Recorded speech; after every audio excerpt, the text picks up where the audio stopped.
Salam olsun izləyicilərimizə. Bugün 2022-ci il Ümumi Qabiliyyət imtahanının riyazi hissəsinin suallarını təhlil edəcəyik. Əgər videonu bəyənsəz, videoya like atmağı, kanala abunə olmağı və videonu digərləri ilə paylaşmağı unutmayın. Əlaqə saxlamaq istəyənlər isə videonun açıqlama hissəsindəki əlaqə məlumatlarını istifadə edə bilərlər. 41-ci sualdan miqdar müqayisəsi ilə başlaya bilərik.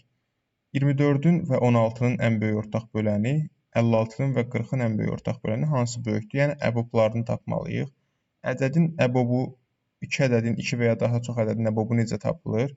İlk növbədə həmin ədədləri sadə vuruşlara ayırmalıyıq. Birinci 24 ilə başlayaq. 2-yə böldük 12, onu da 2-yə böldük 6. Hər dəfə sadə ədədə bölürük. 2, 3, 1.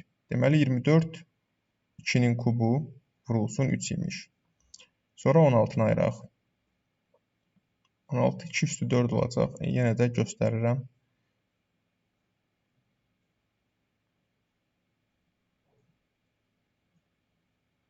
Deməli 16-da 2 üstü 4 imiş.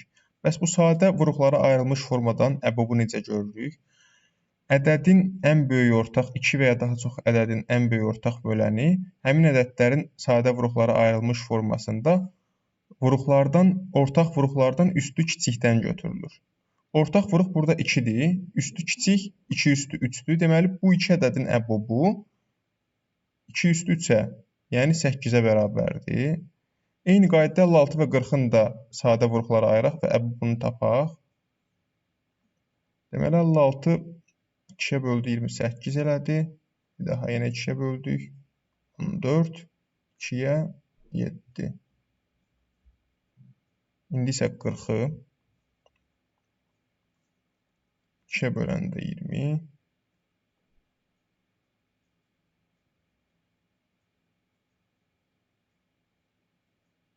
Daha doğrusu 5-i 2.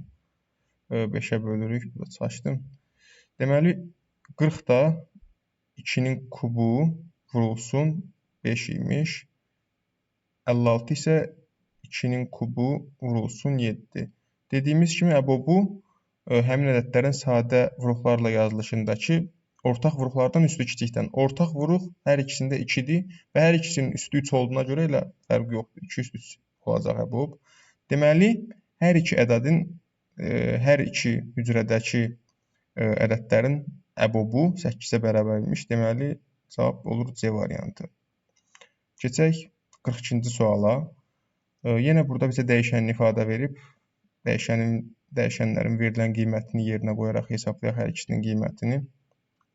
Deməli, birincidə 3 vurulsun -2 çıx 4 böl 4.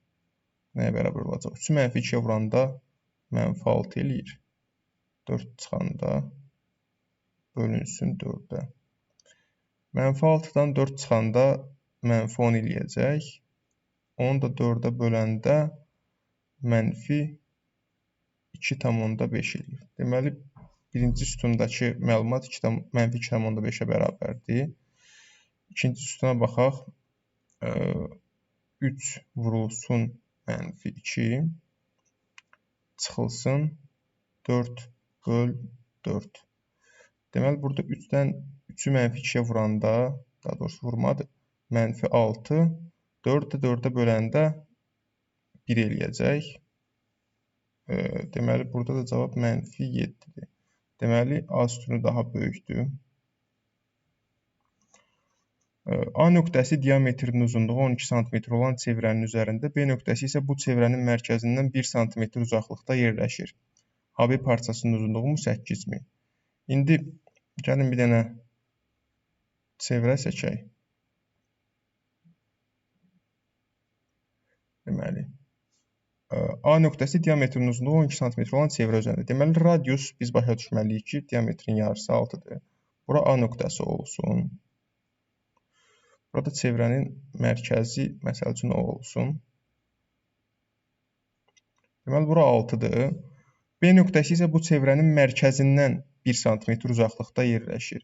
İndi B nöqtəsi bu mərkəzdən ətrafında 1 cm uzaqlıqda hər yerdə yerləşə bilər. Və bu B nöqtəsi A-ya ən uzaq və ən yaxın nöqtələr hardadırsa, deməli, həmin iki uzunluq arasında olacaq AB-nin uzunluğu. Deməli, B nöqtəsi A-dan ən uzaq, bu nöqtədən və A-dan keçən düz xəttin üzərində, amma onun sol hissəsində yerləşəcək. B nöqtəsi tutaq ki, buradadır, mərkəzdən 1 sm uzaqlıqda. Onda buranın uzunluğu 1 olacaq və AB-nin uzunluğu ən çox 7 olur. Və ən kiçik neçə olur AB-nin uzunluğu? Əgər yenə həmin mərkəzdən və A nöqtəsindən keçən düz xəttin üzərində, amma B ilə A ilə onun arasında yerləşsə B nöqtəsi. Yəni, bura 1-dirsə, onda AB parçasının uzunluğu nədir? 6 çıxılsın 1. Yəni, 5.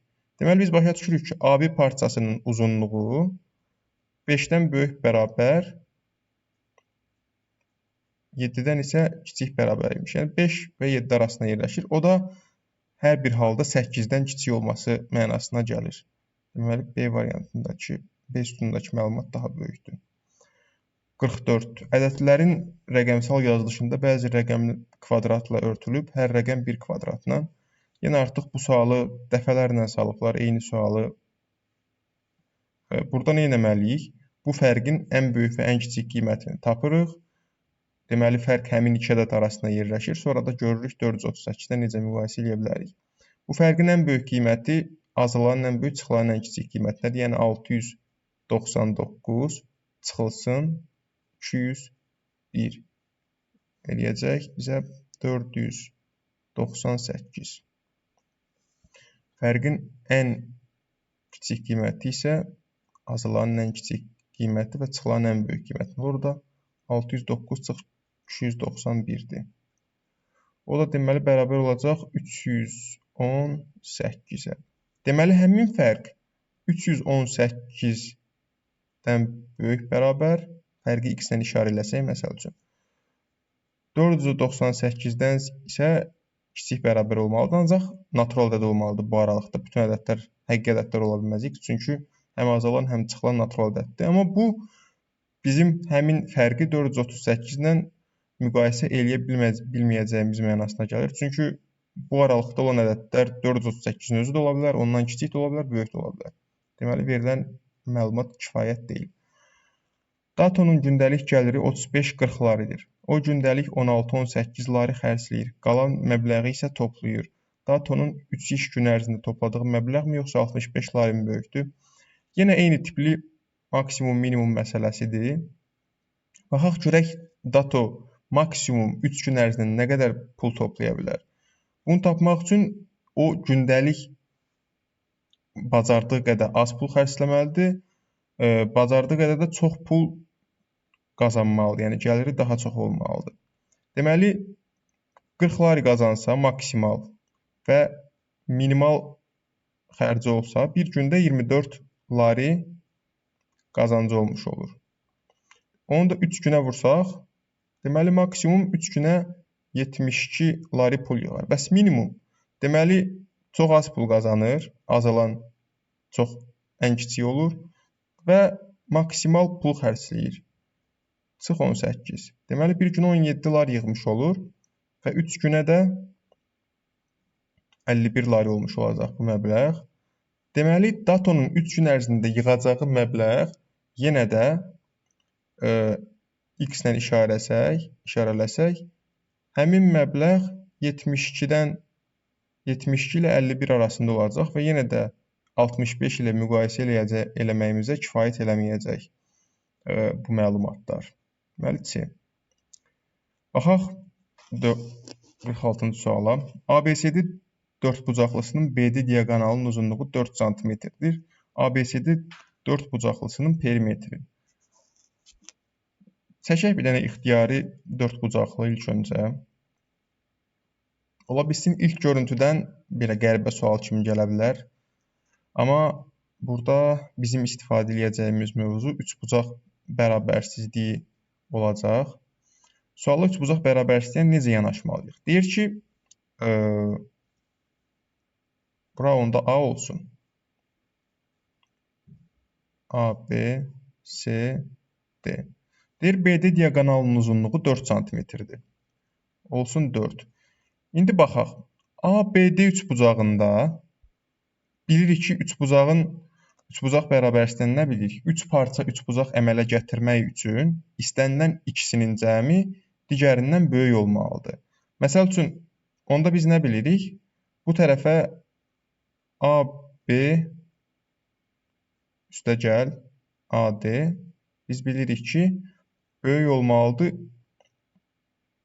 3-cü tərəfdən, BD tərəfindən. Və digər üçbucaqda BC tərəfi və CD tərəfinin cəmi də yenə eyni qaydada 4-dən böyük olmalıdır. Üçbucağın varlığı haqqında teoremə görə BC üstəgəl CD böyük olmalıdır 4-dən. İndi bunları alt-alta toplasaq, bütün tərəflər olmuş olur. Yəni bu 4 tərəfi toplayanda, yəni perimetr bu iki tərəf 4-ə toplayanda əldə edirik 8-dən böyük olmalı. Deməli perimetr. Deməli cavab A olur. Baxaq 47-ci suala. 3 milyonun hansı hissəsi 600 mindir? Birinci ədədin söz şəklində yazılışında biz başa düşməliyik hansı ədəddən söhbət gedir. 3 milyon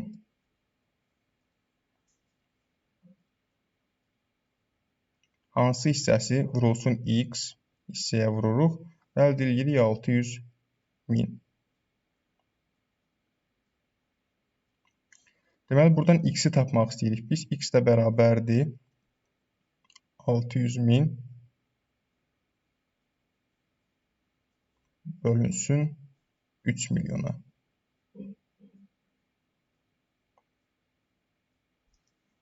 Deməli, burada 5 dənə 0 ixtisar gedir. Yəni, 100 minə bölürük hər ikisinə. 100 min ixtisar edirik. Sonra 6 ilə 30 da 6 ixtisar gedəndən sonra qalır 5-də 1. Burada nəyə görə 1 bölü x götürmədim hissəni? Çünki hər dəfə biz bilmirik ki, bizim kəsirimizin sürəti 1 olacaqmı? Ona görə həmin hissəni ilə x götürsəz daha yaxşıdır. Çünki ola bilsin 3-də 2 olsun, ola bilsin 5-də 4 olsun həmin hissə. Onda məxrəcdə əldə edəcəyiniz ədəd onluq kəsir olmasın deyə hissəmizi x ilə götürsək daha yaxşıdır 1 bölü x əvəzinə. Deməli, x 5-də 1-ə bərabərdir. İndi bu nümunədə sürət 1 oldu amma. İndi baxaq 48-ci suala. 2 paralel düz xəttin digər 2 paralel düz xəttlə kəsişməsindən alınan bucaqlardan biri 130 dərəcə, ikincisi alfa, üçüncüsü beta şəkildə qeyd olunubdur. Burada bilirik ki, bu düz xəttlər paraleldirsə cüt-cüt. Deməli, bu alınan fiqur paraleloqramdır. Paraleloqramda biz nə bilirik? Bir tərəfə bitişik bucaqların cəmi 180 dərəcəyə bərabərdir. İndi bu 130 dərəcədirsə, buradakı bucaq, burada paraleloqramın kör bucağı onun qarşılıqlı bucağıdır. Ona görə o da 130 dərəcə olur. Və demişdik ki, bir tərəfə bitişik bucaqların cəmi 180-dir və qarşı-qarşıya duran bucaqların cəmi də cəmi yox, bir-birinə bərabər olurlar. Yəni alfa da 130 olur.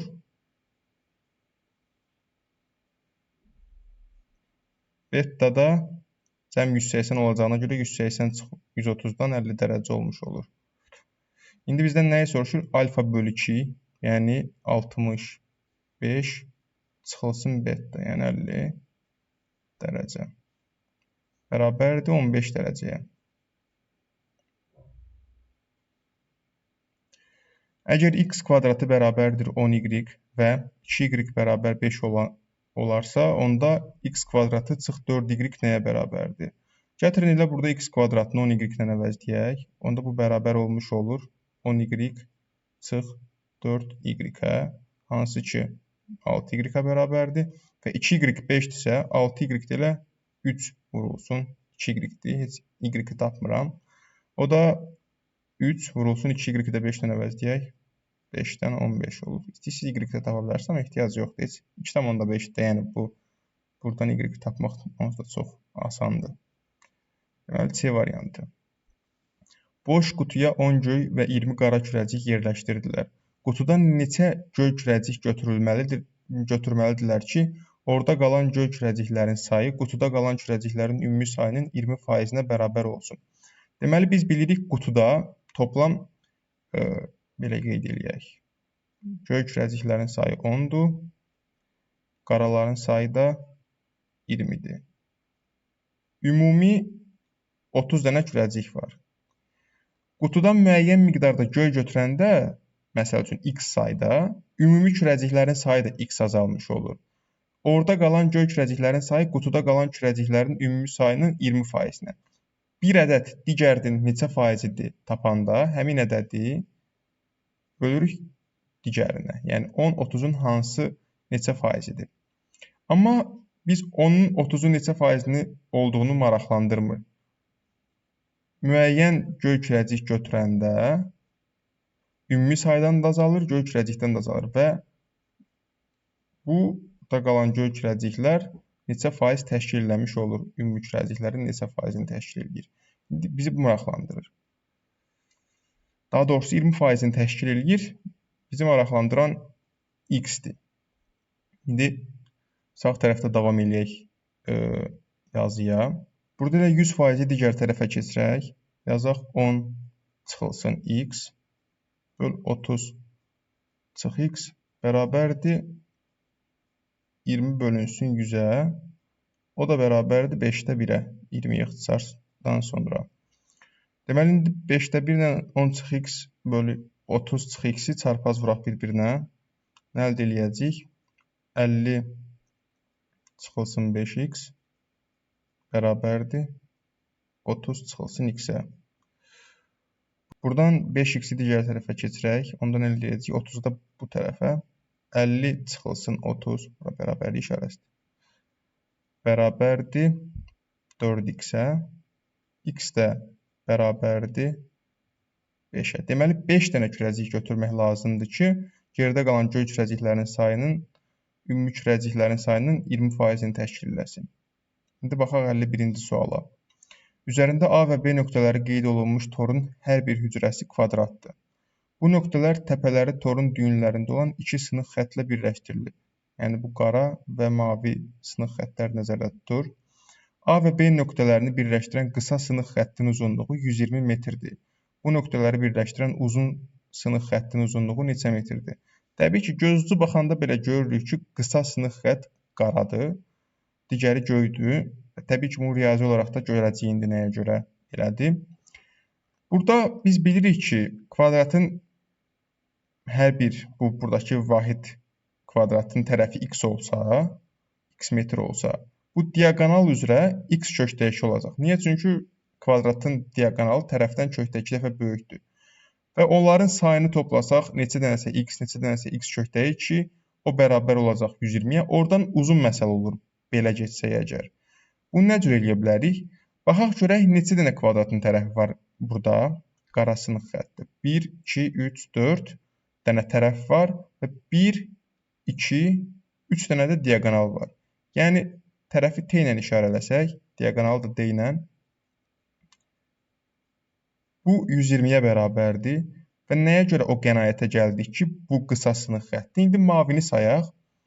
Neçə dənə tərəf var? 1, 2, burada tərəflər yoxdur, diaqonal damısı. 3, 4, 5, 6, 7, 8.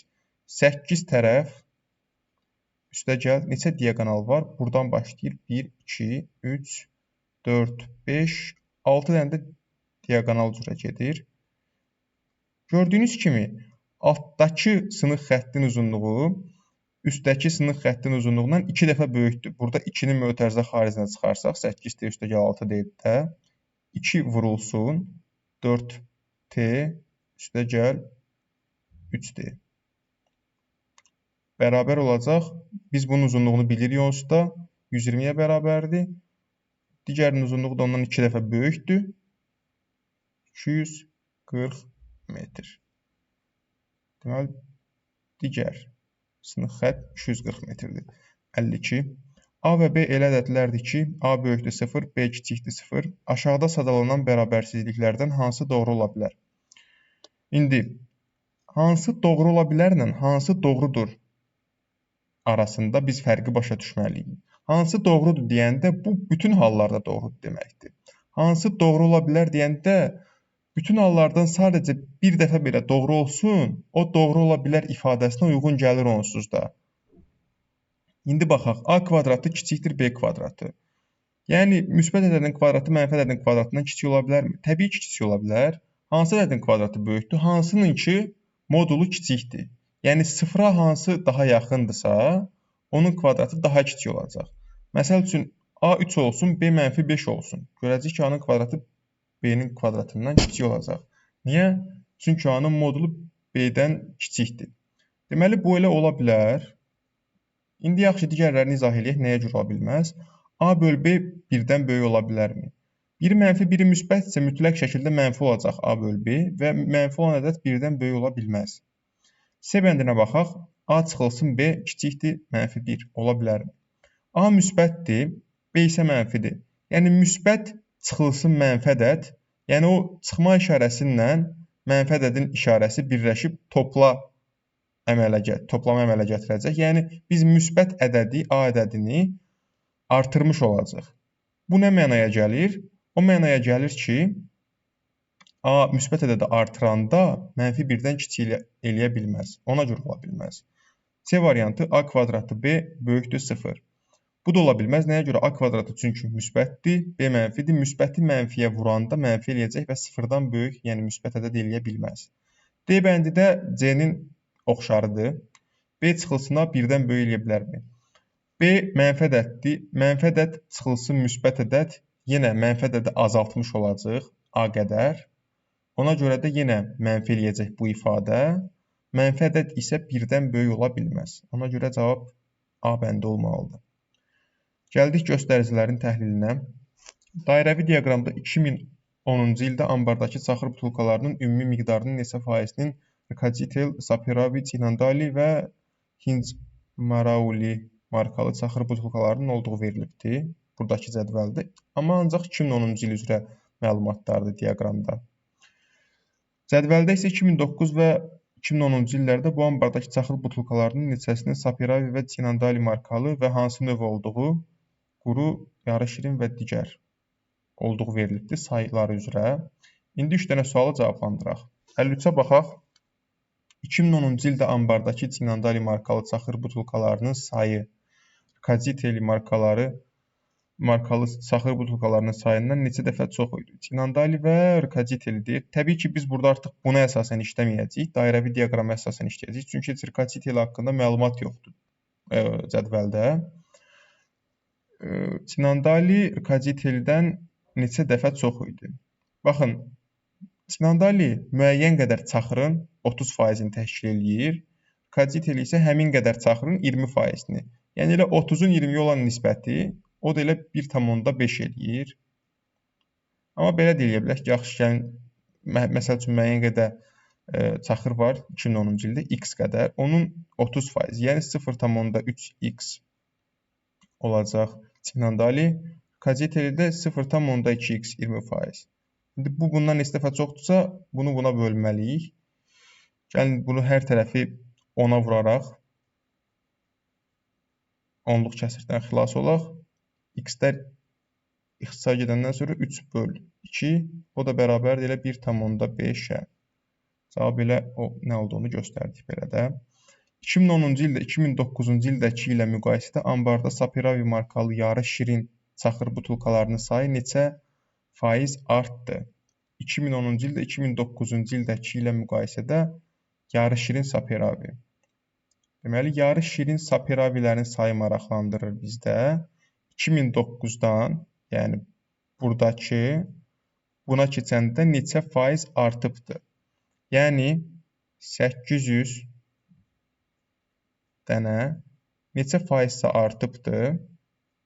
100 ədədi n faiz artırma düsturu bərabər olubdur 1000-ə. İndi bunu mötərizənin vursaq 800-ü. 800, 1-ə vuranda 800, üstə gəl. 800 vurulsun n böl 100. Bərabərdir 1000-ə. Bu da eləyəcək 800 üstə gəl. Burada 800 ilə 100 ixtisar getsə, burada 8 qalsa, 8n bərabərdir 1000. 8n bərabərdir 1000 çıx 800-dən 200. n bərabərdir 200 bölünsün 8. O da bərabərdir 25-ə. Deməli, cavab 25% artıbdır. Sonra 55. 2010-cu ildə ambarda cəmi neçə Kinç-Marauli markalı çaxır butulkası var idi? 2010-cu ildə Kinç-Marauli. Biz baxanda görürük ki, cədvəldə ancaq 2 növ çaxır butulkalarının sayı verildi. Amma onlardan heç biri Kinç-Marauli deyil də. Bunu necə tapmalıyıq? Dairəvi diaqramda görürük ki, 2010-cu ildəki çaxır butulkalarının sayının 25%-i Kinç-Maraulidir. Hansı ki, elə Saperavi butulkalarının faiz göstəricinə bərabər. Deməli, 2010-cu ildə Saperavi və Kinç-Marauli butulkalarının sayı bərabər olub. Görək, bəs indi cədvəldə Saperavinin sayını tapa bilirikdə 2800, o nədirsə Kinç-Maraulidə olacaq. 2800 topla 1000 topla 1200. Qruplaşdıraq 2800 ilə 1200-ü birinci toplayaq, elə 4000 üstünə də 1000 gələndə deməli 5000 dənə Saperavi var. Elə faiz göstəricisi olaraq da Kinç-Marauliyə bərabər olduğuna görə Kinç-Maraulidə 5000 dənə olmalıdır. C variantı. Yaz aylarından mart və may 31 sutkadan, aprel isə 30 sutkadan ibarətdir. Yəni bildiyimiz məlumatı bizə veriblər. Şəhərdə futbol oyunları bu il yazda yalnız bazar günləri keçirilir. Oyunlardan biri 15 mayda baş tutdu. Sadalananlardan digər futbol oyunu bu şəhərdə bu il nə vaxt keçirilə bilərdi? Yəni sadalananlardan hansı bazar günü ola bilər? Çünki oyunların yalnız bazar günü keçirildiyini bilirik. Əgər belə getməliyik, 15 may bazar günüdürsə, 15 maydan 7 və yaxud da 7-nin qatları natural qüvvətlərini toplayıb çıxsaq da, həmin günlər də bazar günü olmuş olacaq. Yəni bizə geri getmək lazımdır, çünki cavabda qeyd olunan tarixlər ondan əvvəlki aydır. 15 may, deməli 8 may da bazar günüdür, 7 gün geri getdik, 1 may da bazar günüdür. İndi 1 maydan da 7 gün geri gedək, aprelin 30-dan olduğunu bilərək, deməli 24 apreldə bazar günüdür, amma 24 aprel cavablarda yoxdur.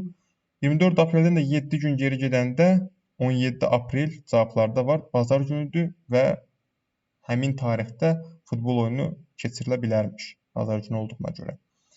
Nikanın 12 cüt əlcəyi var idi. Gəzinti zamanı o 7 ədəd əlcəyini itirdi. Nikanın maksimum neçə cüt əlcəyi qala bilərdi? İndi biz başa düşməliyik ki, Nikanın maksimum neçə cüt əlcəyini tapmaq üçün nə etməliyik? Elə eləməliyik ki, Nikanın itirdiyi əlcəklər hərəsi bir əlcəyin cütü olmasın da, digər cütü. Məsəl üçün, həmin itirdiyi 7 dənə əlcəyi, 7 dənə cütün hərəsindən bir dənə itirsə, yalnız geridə qalan 12-7-dən 5 dənə əlcək yararlı olacaq. Yəni 5 dənə əlcəyi qalmış olacaq. Amma belə eləməyək. Bacardığımız qədər maksimum əlcək qalmaq üçün nə edirik? İtirdikləri eyni cüt əlcəkdən olsun. Bu əlcəkləri itirdi ikisini də. Artıq bir cüt əlcəyə getdi. Bu əlcəyi də itirdi, bir cüt yenə getdi. Bunu da itirdi. Toplam 6 ədəd. Ədədlə cütü fərqini başa düşməliyik. 6 ədəd itirdi, artıq 3 cüt əlcəyi istifadə edə bilmir.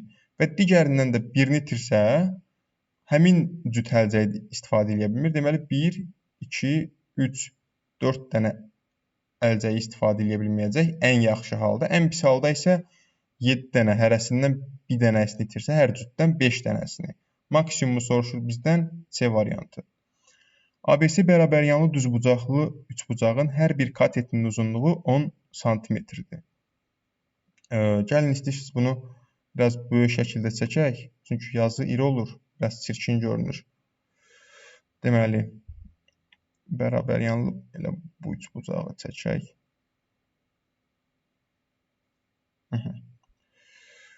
Təpə nöqtələrini qeyd eləyək. Bura A-dır. Bura B, burada C. Bura düzbucaq təpəsidir C. Hətta bir dənə buradan da əməyin xətti çəkilibdir. Əməyin parçası. Bizi maraqlandıran buradakı M-dir bu. M-in B-si düzbucaqlı trapesiyasının sahəsidir. Nətər tapa bilərik bu trapesiyanın sahəsini? İstəyirik bir dəfəlik trapesiya sahə düsturundan tapa bilərik və yaxud da böyük üçbucağın sahəsindən kiçik üçbucağın sahəsini çıxarıq, yenə də tapmış olarıq. Gəlin üçbucaqların sahəsindən çıxmaq üsulu ilə tapaq, amma öncəliklə tərəfləri tapmalıyıq. Deyir, hər bir katetin uzunluğu 10-dur. Deməli, burada 10-dur, burada 10-dur, AC də 10-dur və onda biz bilirik ki, bərabəryanlı düzbucaqlı üçbucaqda hipotenuzun uzunluğu katetlərin uzunluğundan kökdə 2 dəfə çox. Deməli, hipotenuzun uzunluğu 10 kökdə 2 olur. İndi biz eləməliyik. Sonra deyir ki, BC katetinə paralel düz xətt üçbucağın tərəflərini M və N nöqtələrində kəsir. Bu M-in parçası əgər BC-yə paraleldirsə, deməli ABC üçbucağından AM-in üçbucağı oxşar üçbucaq olacaq. Nəyə görə? Bərabəryanlı düzbucaqlı üçbucaq deyə bura 45 dərəcədir. Burada 45 dərəcədir. Və bir dənə düz xəttdə çəkilən paralel düz xəttlərdən biri perpendikulyarsa, digər də perpendikulyar olacaq. Burada onsuz da oxşar uyğun bucaqlardır. ANM ilə ABC. Deməli, burada 45 dərəcə olur. Artıq görürük ki, hər ikisi bərabəryanlı düzbucaqlı üçbucaqdır və M-in parçasının uzunluğu 6-dırsa, onda burada 45-in qarşısında AM də 45-in qarşısında durub, burada 6 olacaq. Böyük üçbucağın sahəsi, onda burada 4 olmuş olur. Çünki bütün AC uzunluğu 10 idi. Böyük üçbucağın sahəsi 10 vur 10. Yəni katetlər asili böl 2-dən 50 gəlir. Kiçik üçbucağın sahəsi 6 vur 6 böl 2. Niyə? Çünki katetləri AM-i və M-ni 6 tapmışıq və düzbucaqlı üçbucaqdır. O da eləyir 18. Deməli, trapesiyanın sahəsi nə olur? Mavi hissənin 50-dən 18-i çıxırıq. Eləyir 32. Cavab 32. Başqa nə cür tapa bilərdik? Dediyim kimi trapesiyanın sahəsini. Bunları eləyəndən sonra biz görürük ki, burada MC 4-dür, hansı ki trapesiyanın hündürlüyüdür. Oturacaqlar 6 və 10-dur. Trapesiyanın sahə düsturu hündürlük, yəni 4 vurulsun orta xətt. Orta xətti necə tapırdıq? Oturacaqları cəminin yarısına bərabərdir. 6 toplam bölü 2. O da bərabər 4 vur 8. Yenə həmin 32-ni tapmış olduq. Kimə hansı rahatdırsa istifadə edə bilər. 59. M və N tək natural ədədlərdir. Sadalanlardan hansı bərabərlik düz ola bilməz? İndi biz bilirik ki, 2 dənə tək natural ədədin cəmi mütləq şəkildə cüt olmalıdır. Amma burada bizə tək veribdir. Bu mümkün deyil. Yəni, bu bizə yararlı haldır. Ola bilməz belə bir şey. Yəni, bir cavablarda olmalıdır. M çıxılsın N 54. 2 tək ədədin fərqi cüt olmalıdır. Elə bizə də veribdir onu. Yəni, sonsuz sayda belə variant ola bilər. Onsuz da heç onları demirəm. 55 çıx 1, 57 çıx 3, 59 çıx 5. Hamısını saymaqla bitməz. Deməli, bu ola bilər. Bizə lazım deyil bu variant. M böl N 12 ola bilərmi? Tək ədədə böləndə, təbii ki, əgər bölmə mümkündürsə, hər tək ədədə bölmək olmur. Cavab mütləq şəkildə tək olacaq. Nəyə görə tək olur? Əgər biz biliriksə ki, bölənimiz təkdir, buradan biz M-i nətər tapa bilərik? M bərabərdir 12 vurulsun həmin tək ədəd. M. İndi burada 12-ni N-ə vuranda, yəni M-in qiymətini tapmaq üçün 12-ni N-ə vuranda tək eləyə bilərmi? Yəni bizə M-in tək olmağı lazımdır axı. Çünki cüt ədədi tək ədədə vuranda mütləq şəkildə cüt eləyəcək. Amma M tək olmadı. Yəni, hər ikisi tək olanda biz başa düşürük ki, qismət cüt ola bilməz. Bu da deməli bizə yararlı haldır. Yalnız 1 və 3. 60-cı sualı. Universitetin 5 tələbəsinin orta yaşı X-ə bərabərdir. 4 il əvvəl bu tələbələrinin yaşları cəmi nəyə bərabər idi? Deməli, 5 dənə tələbə var. Onların yaşlarını deyək X1 topla X2. Belə X5-ə kimi gedəcək. Bunların yaşları cəmini S ilə işarə eləyək. Deməli, S bölünsün onların sayına, hələ də ortanı tapmaq üçün. Çünki orta yaşı deyir bizə. 5 dənə tələbə bərabər olubdur X-ə. Deməli, S nəyə bərabərdir? Yəni, yaşları cəmi 5X-ə. Bəs 4 il əvvəl bu tələbələrin yaşları cəmi nəyə bərabərdir? Yenə deyirəm, burada 5X çıxılsın 4-ü çaşdırmaq məqsədilə qoyublar. Ancaq 5 dənə tələbənin yaşından söhbət gedirsə, bu 5 dənə tələbənin yaşları cəmidir. Burada hər bir yaşdan 4 çıxmalıyıq. Yəni, 5 dənə insan varsa, 5X-dən çıxırıq təkcə 4 yox, 5 vur 4. O da bərabər olur 5X çıxılsın 20-yə. Burada sadə bir səhv eləməyək. Nika karandaş, pozan, xəttkeş və pərgar aldı. Karandaş və pozan birgə 65 tetri, lakin karandaş və xəttkeş birgə 75 tetri idi. Gördüyünüz kimi, bu cəmlərin hər ikisində də karandaş var. Gəlin, hər bir məktəb ləvazimatını öz baş hərfindən, dəyişənlə ifadə eləyək. Deməli, karandaşla pozan birlikdə 65 tetridir. Karandaşla xəttkeş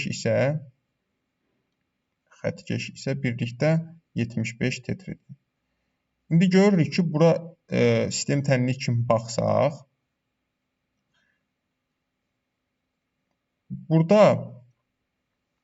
təbii ki, sistem tənliyi həll eləyə bilmərik burada. Çünki 3 dənə dəyişənimiz var. Amma ən azından nə tapa bilərik? Altdan üstü çıxsaq, K-lar islah olacaq. Geriyə qalacaq X çıxılsın N bərabərdir 10. Yəni, bu nə deməkdir?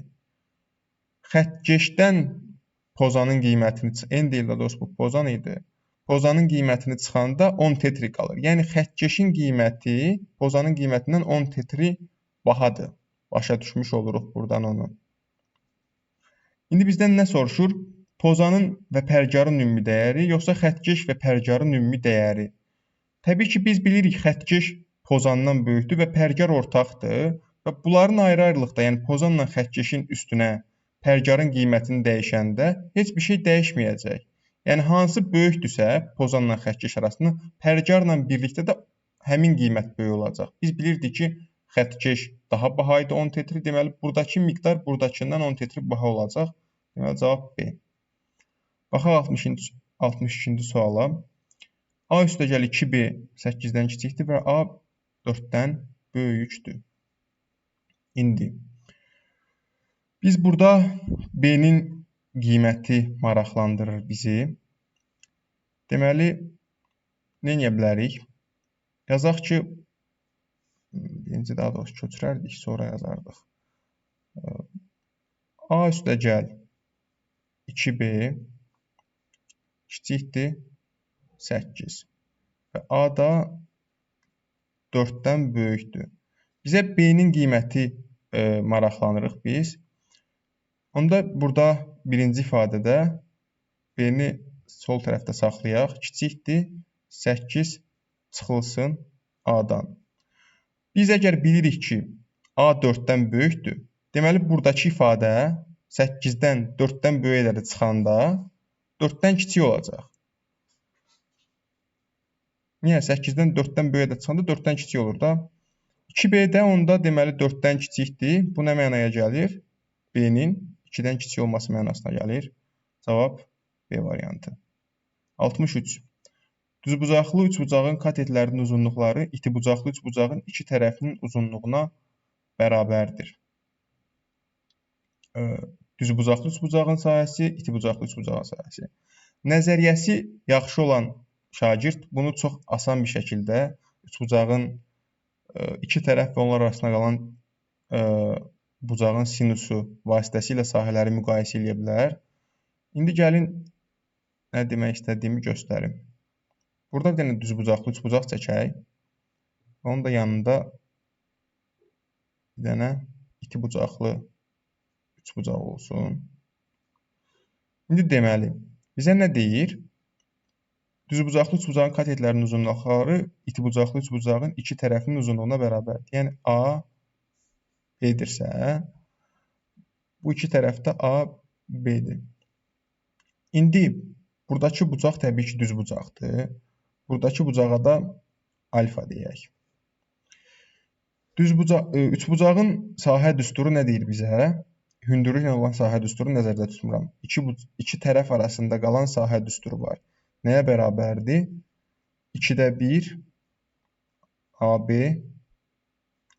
vurulsun onlar arasında qalan bucağın sinusu bucağın sahəsinə bərabərdir. İndi bu üçbucağın düzbucaqlı üçbucağın sahəsi nə olacaq? 2də 1 AB sinus arada qalan bucaq 90 dərəcədir. Sinus 90 dərəcədə 1-ə bərabərdir. Deməli, bu elə bərabər olacaq AB bölünsün 2-yə.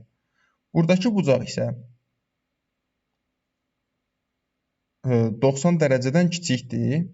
Yəni, bunun sahəsi, buna S1 deyək, bu da olsun S2. Bunun sahəsi olacaq 2də 1 AB sinus alfa.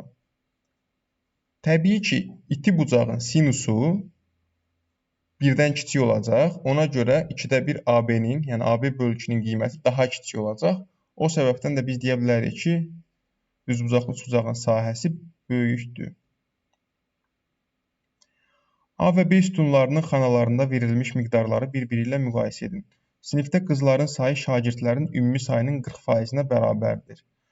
Deyək ki, şagirdlərin sayı x olsun.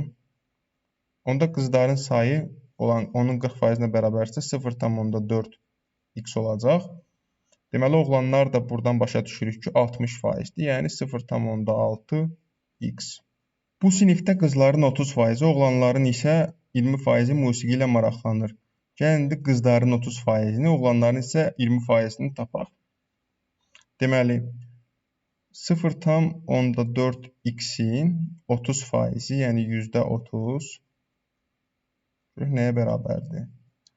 0,4 x, burada 10-a ixtisar getsə 30 ilə 100 olacaq 10-da 3. 0,4 x-i 3-ə vuraq 1,2 x bölünsün 10. Ona bölməkdə vergülü bir dənə sola atacaq. Yəni 0,12 x sayda uşaq musiqi ilə maraqlanır. Qızlar. 0,6 x-in, yəni oğlanların isə 20%-i. %20-si. Burada da yine ixtisar var. 5'də 1, 20'ye ixtisar getsə 20 ilə 100. 0,6 x daha doğrusu. Burada 0,6 x'i də 5'ə böləndə yenə eləyəcək 0,12 x.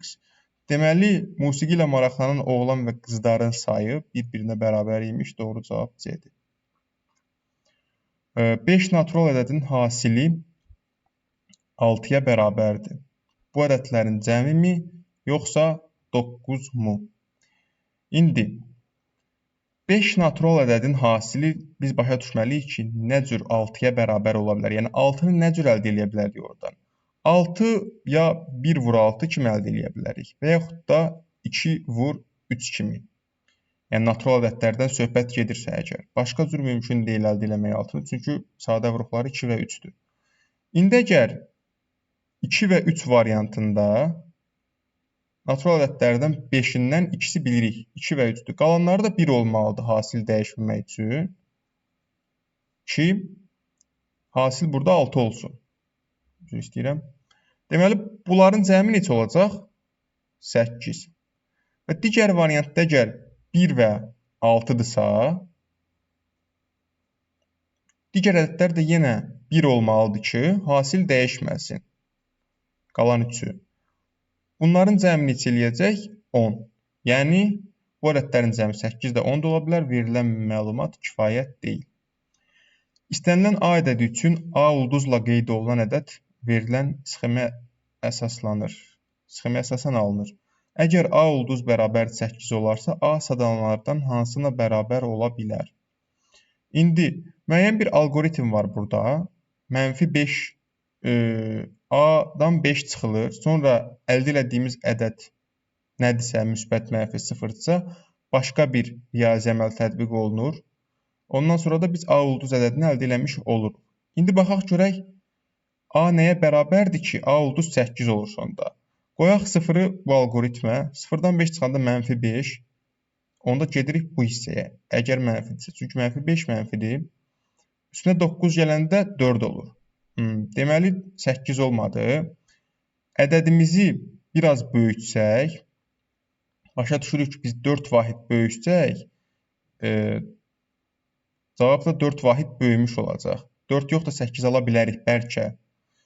4-ü götürək. 4 sıfırdan 4 vahid böyükdür. 4-dən 5 çıxanda -1. Yenə əgər mənfidirsə bu hissəyə gəldik. Üstünə 9 gələndə 8. Yəni, belə üsulla rahat bir şəkildə hamısını yoxlayın, onsuz da görəsiniz olmayacağını 8. Çünki asan bir sualdır onsuz da. X natural ədədin kvadratına bərabərdir. Sadalanlardan hansı heç bir natural ədədin kvadratına bərabər deyil? Tutaq ki, X Y-in kvadratına bərabərdir. Onda, yəni biz onda nə deyirik? X, Y-in hesabi kvadrat köküdür. Yəni, Y kökdə X-ə bərabər olmuş olacaq. İndi, görək bunlardan hansı natural ədədin kvadratına bərabər deyil. 9x əgər natural ədədin kvadratına bərabərdirsə, bu kökdən natural ədəd çıxmalıdır. Deməli, bu kökdən 9-u kökün xaricinə çıxartsaq, 3 kök x. Hansı ki, 3y-ə bərabərdir. Y natural etsə, bu da naturaldır. Kök altında 16. Səhv cavabı buraxıram. Digərlərinin nəyə görə natural ədədin kvadrat olduğunu göstərirəm.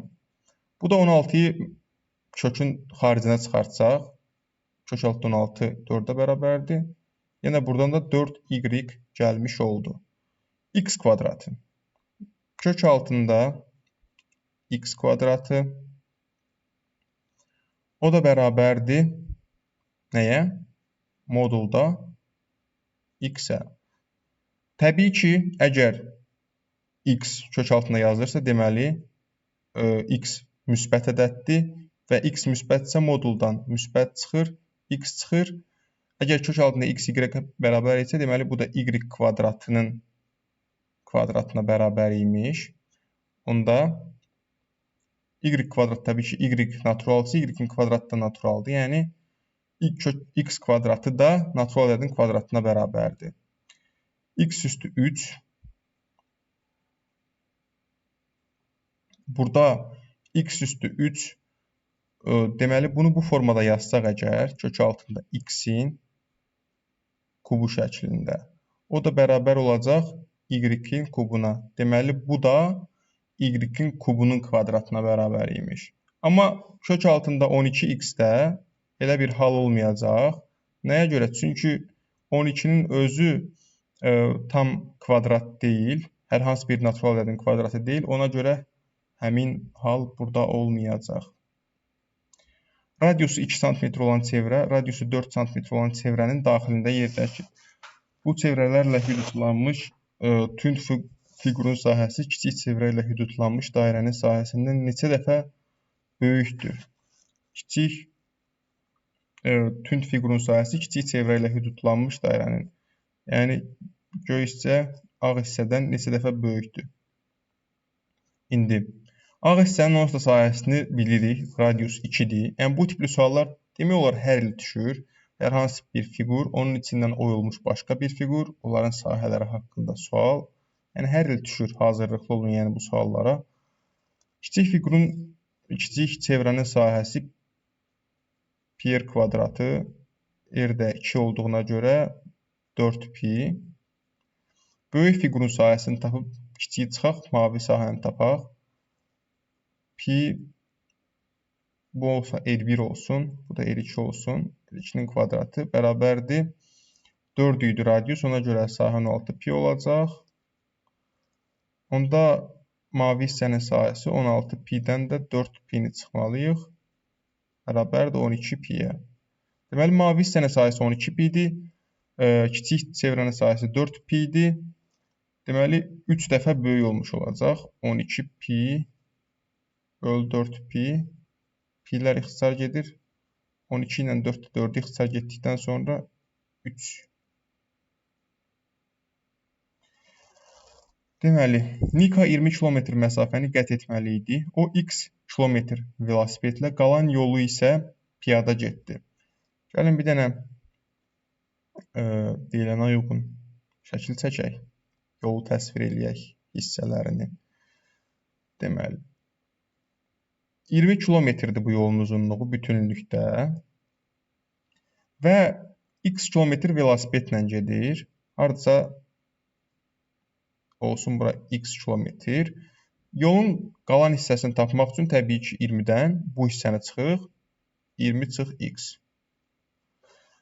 X kilometr velosipedlə gedir. Qalan yolu isə piyada getdi. Velosipedlə Nika 12 km/saat sürətlə, piyada isə 5 km/saat sürətlə hərəkət edirdi. Aşağıda sadılanlardan hansı ifadə Nikanın bu məsafəni neçə saata qət etdiyini göstərir? Ümumiyyətlə, zamanı tapmaq üçün biz məsafəni sürətə bölməliyik.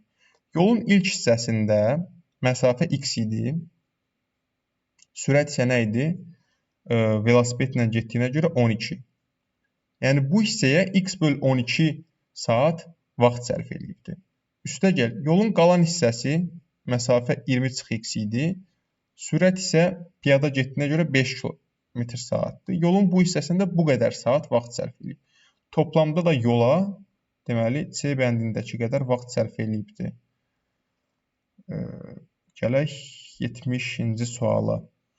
Düzbucaqlı koordinat müstəvisində verilən ABC bərabəryanlı üçbucağın AB oturacağı x oxuna paraleldir.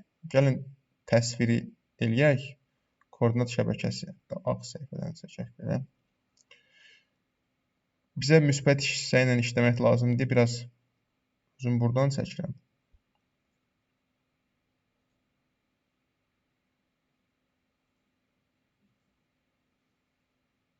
Belə.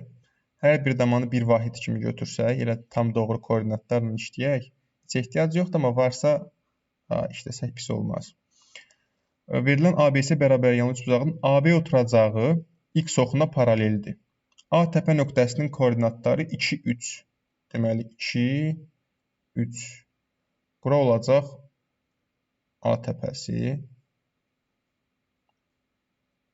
Qeyd eləyək. C təpə nöqtəsinin koordinatları isə 3, 8-dir. 3, 8. Burada olsun C. Deməli, sonra nə deyir? Bu üçbucağın oturacağına endirilmiş hündürlüyün oturacağa nisbəti nəyə bərabərdir? Deməli, bu bərabəryanlı da AB də x oxuna. Bura absis oxudur. Burada ordinat. AB x oxuna paraleldirsə, təbii ki, bərabəryanlıdırsa, burada 2 vahiddirsə, buradan da, daha doğrusu 1 vahiddir. A ilə C-nin absislərinin fərqi. Burada da 1 vahid olmalıdır. O da burada olacaq. B nöqtəsi. İndi bunları birləşdirək. Əldə elədik biz üçbucağımızı. Bu üçbucağın oturacağına endirilmiş hündürlük. Əslində, damalarla çəkəndə tam olaraq hündürlüyün nəyə bərabər olduğunu görürük. Amma normalda mən bunu nəzərə almayacağam. Nəyə görə nəzərə almayacağam? İndi B. B-nin koordinatları biz bildik ki, 4, 3-dür. Bura 2, 3 olacağına görə. Bundan yox. B-nin koordinatları 4, 3-dür. Onda biz başa düşürük ki, buradan bura kimi məsafə AB-nin uzunluğu 2-dir. Deməli, buranı da 1-ə bərabərdir, burada 1-ə. Nəyə görə? Çünki bərabəryanlı üçbucaqda oturacağın qarşısındakı duran təpədən endirilən hündürlük həm mediandır, həm tənböləndir. Yəni, bu hündürlükdür, həm də median olur. Qarşıdakı tərəfi bərabər bölür, həm də tənböləndir. İndi bura 1-dir, bura da 1-dir. Başqa C nöqtəsinin koordinatını biz bilirdik. 3-ün 8-ə idi. İndi 3-ün 8 olduğuna görə burada B ilə C və yaxud da 2 ilə 3 arasındakı məsafəni tapa bilərik. Yəni yan tərəfin uzunluğunu nətər tapacaq 2 nöqtə arasındakı məsafəni? Deməli, birinci nöqtəmiz 3, 8-dir. C. Nəzərə alaq ki, B-dir. O birisi də 4, 3-dür. Keçən izahda da göstərmişdim. X koordinatların bir-birindən çıxıq, yəni 3 çıxılsın 4-ün kvadratı, üstə gəl 8 çıxılsın 3-ün kvadratı. O da nə edir? Mənfi 1-in kvadratı ilə 1-in kvadratıdır. O da ilə 1 eləyəcək. Bu da 5-in kvadratı. O da bərabərdir kök altında 26-ya. Deməli, bura kök altında 26-dır. Bura 1-dir, yəni hipotenuz kök altında 26-dır. Bura 1-dir. Digər katet tapmaq üçün nə edəcəyik? Digər katet bərabərdir kök altında hipotenuzun kvadratı, yəni kök altı 26-nın kvadratı 26 çıxılsın katetin kvadratı 1. O da kök 25. O da bərabərdir 5-ə. Elə də pis sual deyil, yəni bu ilə düşmüş nisbətən yaxşı suallardan biridir. Amma bizdən nəyi soruşurdu? Biz katet yan tərəfin uzunluğunu tapdığıma görə nəyi soruşurmuş? Bu üçbucağın oturacağına endirilmiş hündürlüyün oturacağa nisbəti nəyə bərabərdir? Biz hündürlüyü 5 tapdıq. Oturacaq da 2-dir. Yəni 5-in 2-yə nisbəti o da eləyəcək 2,5. 71. X və Y ədədlərdir. 2 şərt verilir. X üstəgəl Y 15, X çıx Y 3-ə bərabərdir. 3X üstəgəl 4Y ifadəsinin nəyə bərabər olduğunu müəyyən etmək üçün. Yenə göstəricilərin kifayət etməsində həmişəki kimi birinci şərtə baxmalıyıq. Görək, təklikdə kifayət eləyirmi? Təbii ki, kifayət eləməyəcək. X üstəgəl Y 15-dir. Biz X-in Y-in nə olduğunu bilmirik. Buradan 3X toplu 4Y. Əgər bu X üstəgəl Y-in qatı olsaydı, 3X üstəgəl 4Y, onda bilə bilərdik. Yəni, 3-ə vursaq X plus Y-i, 3X üstəgəl 3Y əldə edirik. Üstünə də bir dənə Y gələndə, buradakı 3X üstəgəl 4Y ifadəsini əldə edirik. Burada X üstəgəl Y 15-dir. Deməli, burada 15 dənə vəzdəsək, olur 3 vur 15 üstəgəl Y. Yəni, 45 üstəgəl Y. Təbii ki, Y-i bilmiriksə, bu birinci şərt bizə kifayət eləməyəcək. Çünki biz Y-i bilməliyik ki, bu ifadənin qiymətini bilək. Y-i bilə bilmərik, çünki 2 ədədin cəmi 15-dir. Biz hardan bilək ki, həmin toplananlar neçədir? Birinci şərt kifayət deyil. İkinci şərtdə eyni cür kifayət olmayacaq. Yəni, 2 ədədin fərqinin 3-ə bərabər olmağı 3x üstəgəl 4y tapa biləcəyimiz mənasına gəlmir. Amma birlikdə istifadə eləsək, sistem tənliyə qoyacaq. X üstəgəl Y bərabərdir 15-ə. X çıx Y də bərabərdir 3. Tərəf-tərəfə toplasaq, 2x 18-dir. X çıx Y burada 3 yazaq, hələlik. Deməli, x 9-a bərabər olur. X 9-da 9 üstəgəl Y bərabər 15. Oradan da Y bərabərdir 6 olur. 3x üstəgəl 4Y ifadəsinin qiymətini tapmaq üçün təbii ki, kifayət eləyəcək. X-in və Y-in qiymətini yerinə qoyub tapacaq. Verilən şərtləri ayrı-ayrılıqda həm 1, həm 2 deməli budur. Ədəd oxunda A nöqtəsi B və C nöqtələri arasında yerləşir. 2 şərt verilir. Birinci, gəlin, çəkək ədəd oxunu.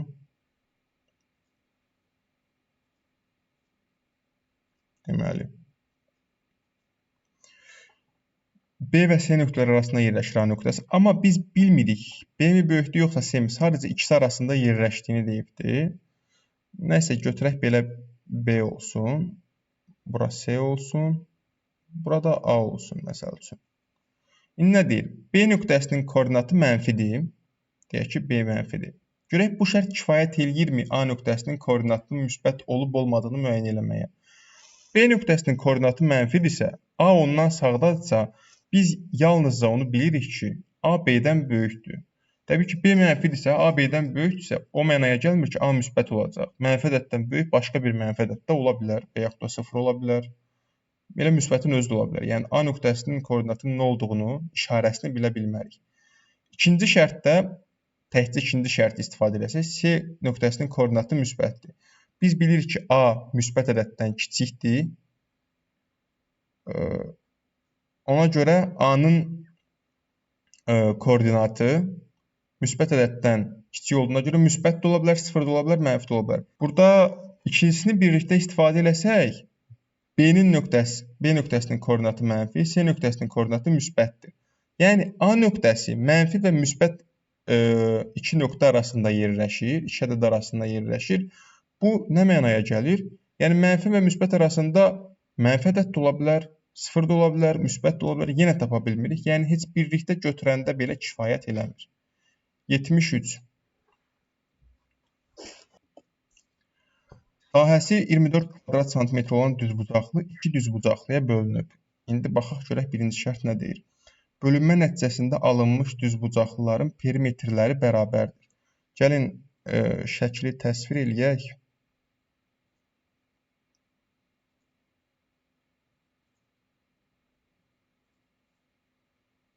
İndi buradan da belə. Bizə nə deyir? Deyir ki, bölünmə nəticəsində alınmış düzbucaqların perimetrləri bərabərdir və sahə 24-dür. İndi bura x-dirsə, onda olacaq burada x və uzunluğa 2y desək, çünki bizə deyir perimetrləri bərabərdir. Deməli, bunların perimetri bərabərdirsə, bura x-dir o heç. Deməli, bu hər iki düzbucaqlıda bu tərəflər bir-birinə bərabər olmalıdır ki, perimetrlər bərabər olsun. Buna da y desək, buna da y desək, yəni təkcə birinci şərti istifadə edirik. Deməli, bunların hər ikisinin sahəsi x-y olacaq. Bunun da digər, yəni S1-də, S2-də hər ikisi x-y-ə bərabər olacaq. Yəni, bir-birinə bərabər olur. Onda nə mənaya gəlir bu? Toplam sahə 24-dür. Hər bir düzbucaqlının sahəsinin nəyə bərabər olduğunu. Bundan tapa bildik ki, deməli hər iki sahə də 24 böl 2-dən 12-yə bərabər imiş. Yəni birinci şərt istifadə edərək hər iki düzbucaqlının sahəsini müəyyən elədik. İkinci şərtdə nə deyir? Bölünmə nəticəsində alınmış düzbucaqlıların sahələri bərabərdir. Toplam sahə 24-dür, yəni böyük düzbucaqlı. İkisinin də sahəsinin bərabər olduğunu elə başdan deyir bizə. Deməli, hər birinin sahəsi 24 bölü 2, 12-dir. Deməli, ayrı aralıqda həm 1, həm 2 kifayətdir. 74. Məktəb üçün yalnız futbol və basketbol topları aldılar. Futbol toplarının sayı basketbol toplarının sayından 2 dəfə artıq idi. Yazaq, futbol 2x olsun, basketbol da x olsun. Alınan topların ümumi sayı 18-ə bərabərdir. Alınan toplardan neçəsinin futbol topu olduğunu müəyyən etmək üçün. Yəni, toplam 3x 18-dirsə, təkcə birinci şərt istifadə edirik. Deməli, x tapırıq buradan 6, basketbol 6-dır, futbol 12-dir. Futbolu da müəyyən edirik, basketbolu da x tapandan sonra. İndi ikinci şərtə baxaq. Deyir ki, alınan topların ümumi sayı basketbol toplarının sayından 3 dəfə çox idi. Diqqət yetirsək, bu onsuz da bizə başdakı şərtdə verilən şeylə eyni mənaya gəlir. Çünki niyə? Ümumi topların sayı onsuz da bilirik 3x-dir. Basketbol toplarının sayı bilirik x-dir. Nə oldu? Biz bilirik ki, 3 dəfə çoxdur 3x x-dən. Bizə desə də bunu, deməsə də başdakı şərtdən biridir. Yəni, heç bir şeyə kömək eləmədi. Sadəcə basketbol toplarının ümumi toplarının sayının nisbətinin 3 olduğunu, ümumi toplarının sayının basketbol toplarının sayının nisbətinin 3 olduğunu müəyyən elədik. O da sayı haqqında heç bir şey ifadə eləmir bizim üçün. İndi baxaq 75-ci suala. Yarışda qalib gələn zaman futbol komandasının hesabına 3 xal, heçəci olan zaman 1 xal, məğlub olduqda isə 0 xal yazılır. Onsuz da bu futbol izləyicilərinə bəlli olan bir şeydir. Xüsusi bir məlumat yoxdur. Futbol komandası bir neçə oyun keçirdi, cəmi 2 qol vurdu, öz qapılarına isə 1 qol vuruldu. İndi bu dəfə tam əksinə ikinci şərtdən başlayacağım. Çünki ikinci şərtin kifayət eləməməyi daha sadə şəkildə görünür. İndi baxaq niyə? Deyir, futbol komandası heç bir oyunda məğlub olmayıb. Yəni təkcə ikinci şərtə əsasən görək biz nə tapa bilərik. Futbol komandası heç bir oyunda məğlub olmamağı nə mənasına gəlir? Deməli, ya bunlar heç eləyir, ya da qələbə qazanırlar. İndi 2 qol vurub, 1 qol da buraxıblarsa, tutaq ki, deyək, birinci oyunu, yəni rəqib komandanın 1 qol vurduğu oyunda bunlar mütləq şəkildə cavab veriblər. Yoxsa 1-0 uduzmuş olardılar. Deməli, məsəl üçün 1-1 olsun birinci oyun. İkinci o biri oyun 1-0 utsunlar. Artıq həmin 2 qol özləri vurdu, 1 qol da rəqib vurubdu burada. Qalan oyunların da biz sayını bilmirik. Ola bilsin nə qədərsə heç-heçə də olsun, 0-0-lıq heç-heçələr ancaq. Yəni nə qədər? Bunun sayını heç bilmirik. Yəni minimum 2 dənə oyun onsuz da var. 2 qol vurulub, 1 qol buraxılmaq üçün. Amma heç-heçələr də ola bilər əlavə sayda. Sonra təkcə belə yox da, bir də belə ola bilər. Rəqib komandanın 1 qolu vurduğu oyunda biz 1-1 heç eləməyək də 2-1 qələbə qazanaq. Onda belə olacaq. 2-1. Amma digər oyunlarda da yenə bilmirik. Neçə sayda heç də ola bilər. Nöqtə da belə də qoyaq bunu. Yəni bilmirik. Yəni minimum birinci variantda minimum 2 oyun keçirilir. Sonra davamında neçəsə heç ola bilər. İkinci formada da minimum 1 oyun keçirilir. Sonra da davamında neçə dənəsə heç ola bilər. Yəni buradan gördüyünüz kimi komandanın neçə oyun oynadığını müəyyən edə bilmirik. İndi gəlin baxaq birinci şərtə daha doğrusu. Futbol komandası cəmi 6 xal topladı. Bu dəfə biz nəzərə alaq ki, ikinci şərti istifadə eləmirik. Yəni məğlub olmamaq məsələsi yoxdur. Təkcə birinci şərti istifadə edirik hələ ki. Futbol komandası 6 xal toplayıbsa, biz fikirləşək 3 xal, 1 xal və 0 xal vasitəsilə 6 xal necə toplana bilər? Təbii ki, ya 3 üstəgəl 3-dür, qazanılan xallar, heç 0 saymıram da. Ya 3 üstəgəl 1, üstəgəl 1, üstəgəl 1-dir. Yəni 1 qələbə 3 heç-heçə və yaxud da heç-heçələrdir. Hətta bunu elə belə yazıram hələlik. Görək heç bunlar mümkündürmü belə hallar? İndi əgər komanda 2 dənə qələbə qazanıbsa, mütləq şəkildə biz bilirik 2 dənə qol vurublar da. 2 dənə qol vurubsa qələbə qazanmaq üçün bu qolları oyunlara paylamalıyıq, həmin 2 oyuna. Çünki qələbə qazanmaq üçün qol vurulmalıdır. Deməli hesab birində 1-0 olmalıdır, digərində də mütləq şəkildə 1-0 olmalıdır. Ancaq o biri oyunda artıq başqa bir hansısa bir oyunda rəqibin vurduğu bir dənə qola bizim komandadan qol cavabı gəlməyəcək. Çünki artıq biz 2 qol vurmuşuq həmin qələbə qazandığımız oyunlarda. Rəqib komandada 1 qol vurdu, oldu bizə 6 xal. Yəni bu formada ola bilər. 3 dənə heç-heçə, bir dənə qələbə nə formasında gələ bilər. Ola bilsin biz qələbəni məsəl üçün ya 1-0 qələbə qazanmış ola bilərik, ya 2-0 və yaxud da 2-1 olmuş ola bilər. Mən başdan deyim ki, 2-0 ola bilməz. Nəyə görə? Biz 2 dənə qolu elə qələbə qazandığımız oyunda vursaq, digər oyunlarda rəqibin vurduğu 1 qola cavabımız olmayacaq. Əslində burada ola bilər, amma növbəti izahda uyğun gəlməyəcək o. Məsəl üçün deyək ki, 1-0 qələbə qazandı bizim komanda. O bir oyun 1-1 heç-heçə əldə elədik. Daha sonra yenə 0-0, sonra yenə 0-0. Artıq 3 dənə heç-heçə olmuş oldu. Və yaxud da bir də belə ola bilərdi. 2-1 qələbə, 0-0, 0-0, 0-0, 3 dənə heç-heçə. Belə. 2-0-ın nəyə görə olmayacağını o bir şərtlə birlikdə izah edəcəm. Deməli, görək 6 dənə heç-heçə ola bilərmi? Bu variant ümumiyyətlə təkcə birinci şərti istifadə eləməklə də əldə edə bilmirik. Nəyə görə? Komandanın 6 dənə heç-heçə eləməsi üçün, yəni mütləq şəkildə komanda qalib gələcək onsuz da bu təkcə 6 heç-heçə ola bilməz. Ola bilməz ki, komanda qalib gəlməsin. Nəyə görə? Çünki 2 qol vurubsa, əgər rəqibdən daha çox qol vurmuşuqsa, rəqib 1 qol vurub, biz 2 qol. Mütləq şəkildə heç-heçələrdən sonra bir dənə 1-1, qalanları 0-0-lıq. Hardasa o artıq qolu biz vurmalıyıq. Ona görə oradan bizə 3 xal gələcək. Deməli ki, biz başa düşürük ki, 6 dənə heç ola bilməz. Mütləq şəkildə ən azı bir oyun qələbə qazanmalıyıq. Deməli, bu variant ümumiyyətlə uyğun gəlmir. İndi biz gördük ki, burada birinci şərtdə burada 3 oyun keçirir. Burada 4 oyun keçirir. Yenə uyğun gəlmədi. Deməli, birinci şərtdə kifayət eləmir. Amma birlikdə istifadə eləyəndə baxaq. Deməli, ya 3-3-dür xal, ya da 3-1-1-1-dir. Görək 3-3 ola bilərmi? 3-3 ola bilməz. Çünki dedik ki, 3-3-ə yalnız bu formada hesablar uyğun gəlir. Bu formada hesablar ikinci şərtlə birlikdə uyğunlaşmır. Nəyə görə? Çünki ikinci şərtdə bizə demişdi ki, futbol komandası heç bir oyunda məğlub olmayıb.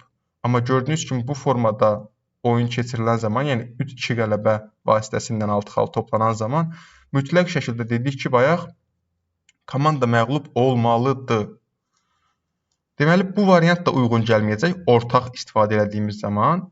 3-1-1-1 zamanı isə ya belə olmalıdır. Komanda gördüyünüz kimi məğlub olmur. 1-0, 1-1, 0-0, 0-0. 6 xal toplandı. Və yaxud da ola bilsin, bayaq da demişdim onsuz da bunu. 2-1, 0-0, 0-0, 0-0. Ya da belə ola bilər. Bayaq dedim ki, 2-0 ola bilməz. Nəyə görə? Çünki 2-0 ola bilməz. İkinci şərtlə birləşdirmişdim, ona görə dedim. 2-0 olsa, deməli, bizim artıq 2 qolumuzu vurmuşuq və rəqib bizə nə vaxtsa bir qol vuracaq. Biz də o qolun cavabını verə bilməyəcəyik. Çünki toplamda 2 qol vurmuşuq. Amma biz ikinci şərtdə nə deyir? Futbol komandası heç bir oyunda, yəni bizim komanda heç bir oyunda məğlub olmayıb. Onda 1-0 uduzmuş olacaq. Ona görə bu variant olmur. Deməli, ya 1-0, daha doğrusu 1-0, 1-1, 0-0, 0-0, 6 xal və yaxud da 2-1, 0-0, 0-0, 0-0. Gördüyünüz kimi hər iki variantda da 4 dənə oyun keçirilmiş oldu. Yəni ikisini birlikdə istifadə edəndə cavabı tapmış oluruq. Bunu düzəldim. Deməli, birinci və ikinci şərtlər kifayətdir, ayrı aralıqda isə kifayət deyillər. Hətta biz həmin şərtlər altında oyunların hesabının nə formada olacağını da göstərdik. Bu formada və yaxud da bu formada olmalıdır. İndi keçək 75-ci suala. Bu 76-ya daha doğrusu. 75-ci sual hətta deyə bilərəm ki, 2022-ci ildə düşmüş ən keyfiyyətli suallardan biridir. Yəni bu imtahan səviyyəsində keyfiyyətli suallardan biridir. Ona görə izah biraz çətin olmuş ola bilər, amma bir neçə dəfə baxmaq lazımdır izaha, başa düşmək üçün. 76. Natural ədədlərdən təşkil olunmuş ardıcıllığın hər bir tək üzvündən sonra gələn üzv əvvəlki üzvdən 7 vahid böyükdür. Cüt üzvündən sonra gələn üzv isə əvvəlki üzvdən 2 dəfə kiçikdir.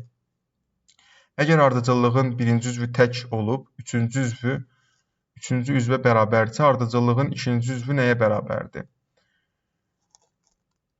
Deməli, birinci üzv əgər təkdirsə, hansısa bir tək ədəd tutaq ki, x götürdük birinci üzvü. İkinci üzv ondan 7 vahid böyük olacaq tək olduğuna görə. Daha doğrusu x üstəgəl 7.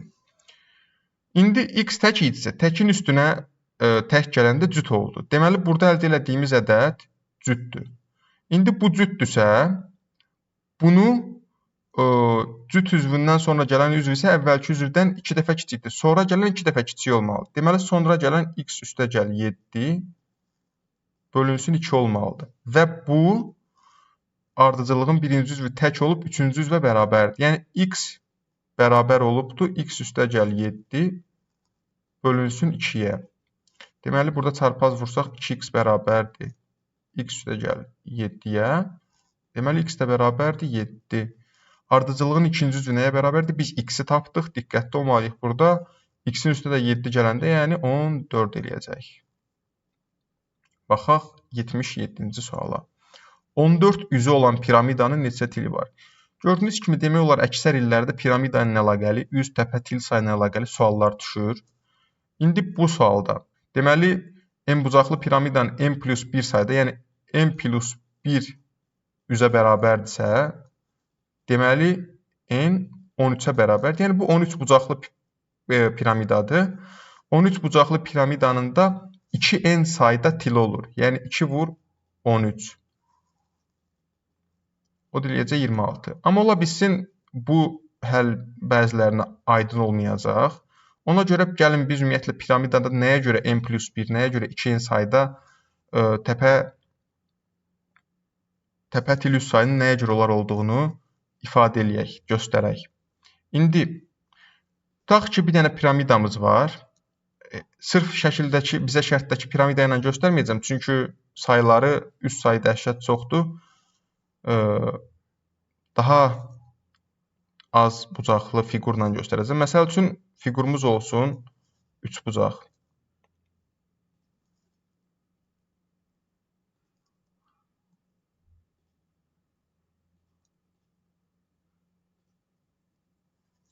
Burada normalda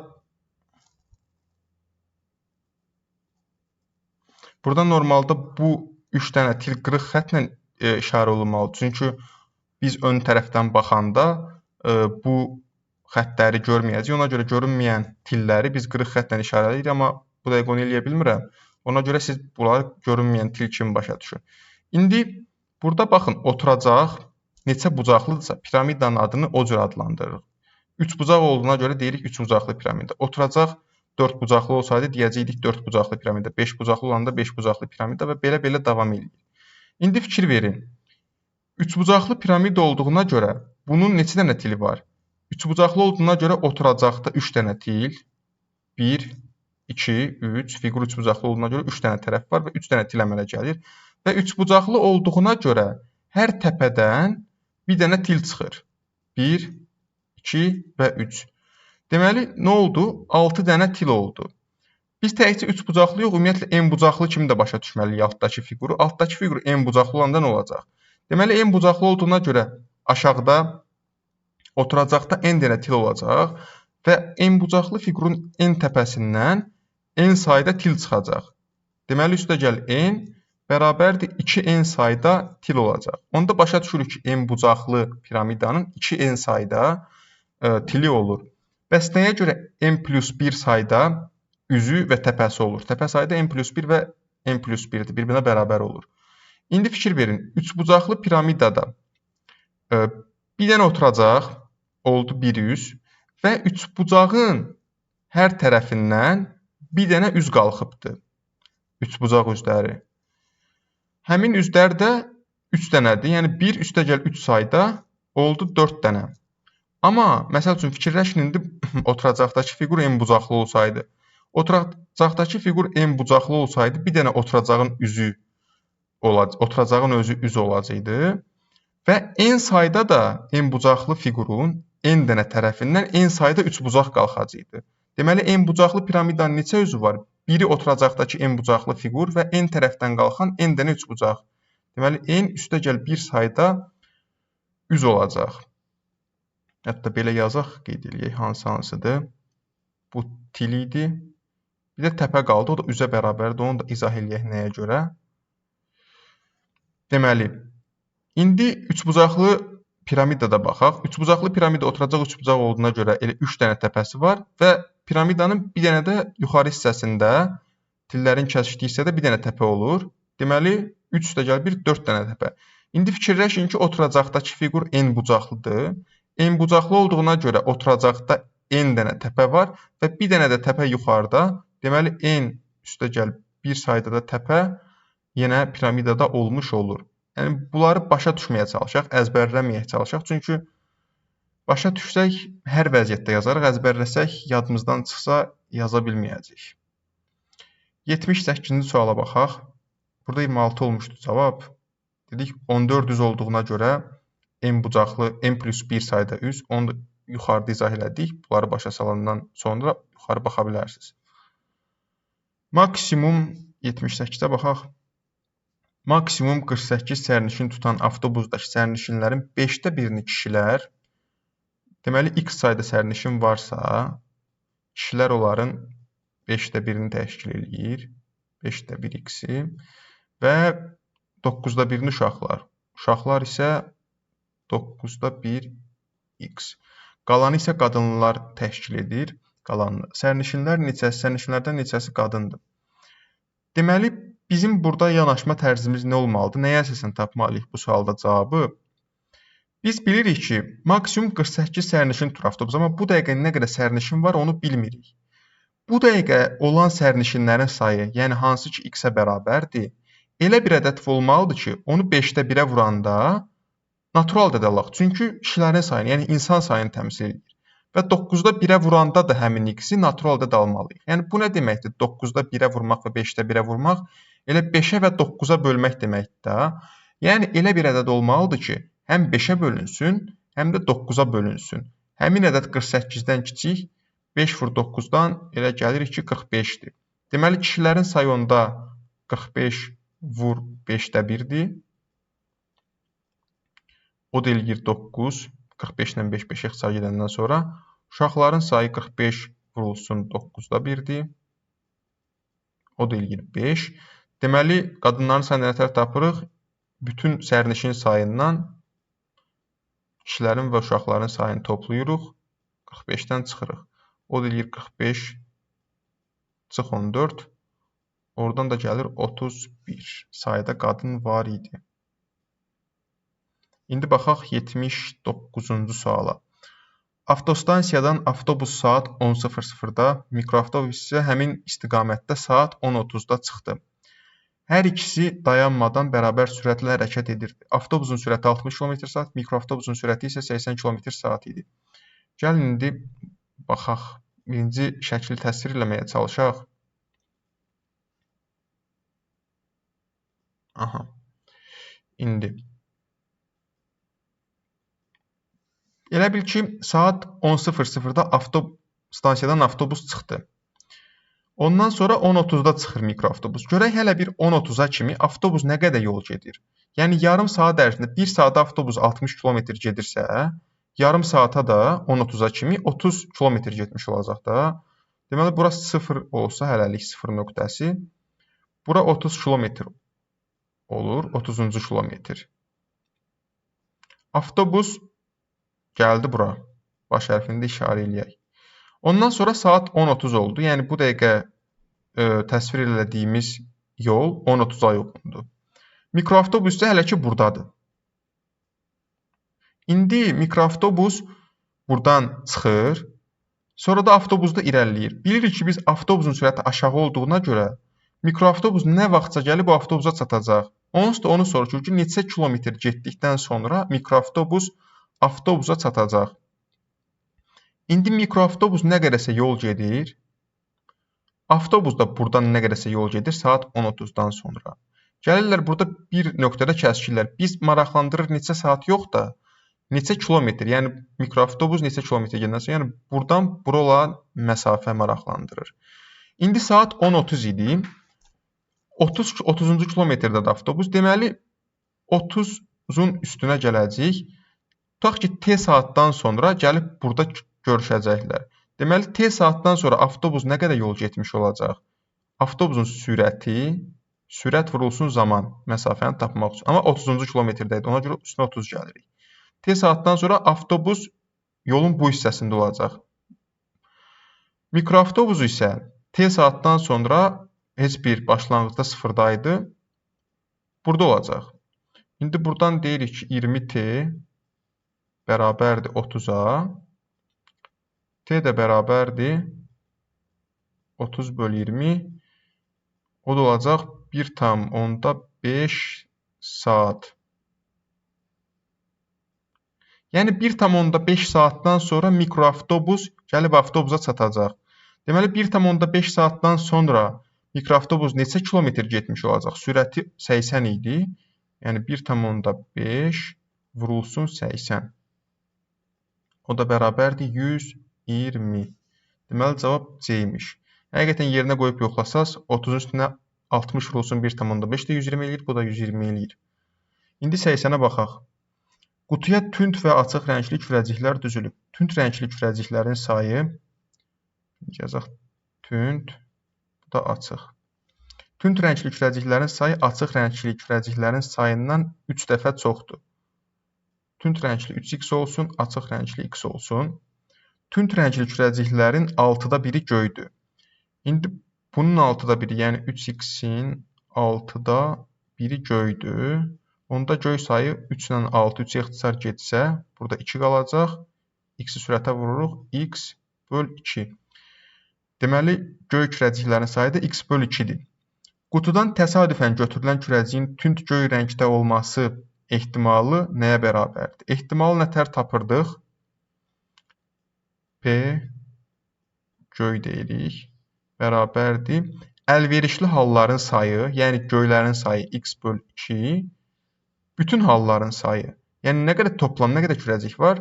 3x tünd rəngdir, x də açıq rəngdir, 4x. İndi buradan da nə olacaq? O da bərabərdir. X-lər ixtisar gedir. 1 bölü 2 bölünsün 4. Götürüb həm sürət həm məxrəci 2-yə vuraq. O da olacaq, daha doğrusu 1 bölünsün 8. Deməli, cavab oldu A. Bununla da biz 2022-ci il ümumi qabiliyyət imtahanının riyazi hissəsinin suallarını təhlil edib bitirdik. Sağ olun, salamat qalın. Gələn videolarda görüşənədək.